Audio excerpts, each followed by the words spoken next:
When we were like starting, for us anyway, what makes it a bit special is that like when we were grommets, like starting off a band, the most you could do was like play at band comps, and you know, like there wasn't really much ticking along, but then we kind of hit it at such a good time that it was just starting to blossom, like there was something going on for a bit, and then And then this place kicked it off. yeah, you're like this was rad where we are right now. It used to be Yours and Ours originally, and it would just held small like acoustic gigs and like kind of picked its way up into, you know, throwing some hectic gigs. Now there's like so many bands in Wollongong. They still pop up. All these grommets just come out of nowhere. Yeah, it feels like way less of a scene where bands have to compete with themselves and one another, like to get spots and stuff, because there's not as many shows. Everyone really has to work together to make those good shows happen as well. We're too young to play pubs. Like we play bolos and the odd pub. We've done the Shannon Knoll run. Because we don't really have much time at home anymore. So Zach just kind of writes in his room by himself.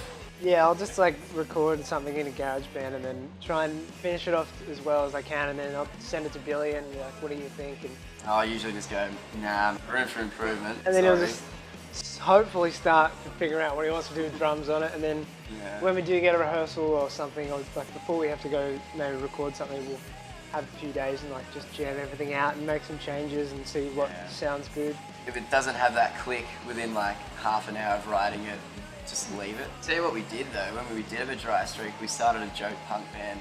Just got it out of our system.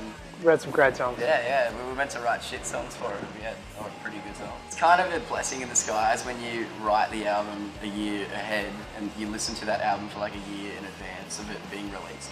Because you kind of get over that fear a little bit. There's always that fear, just like, we've got to put out the album in like a couple of days or whatever, but it's still like the fear's there. It's not really fear, just like you hope it goes alright.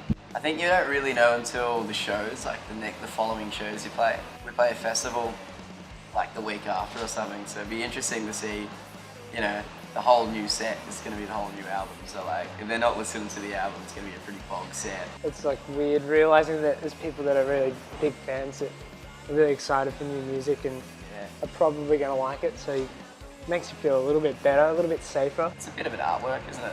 An album. You got to treat it as an artwork. Yeah, well that's the point. From start to finish, make sure she runs smooth. No speed bumps.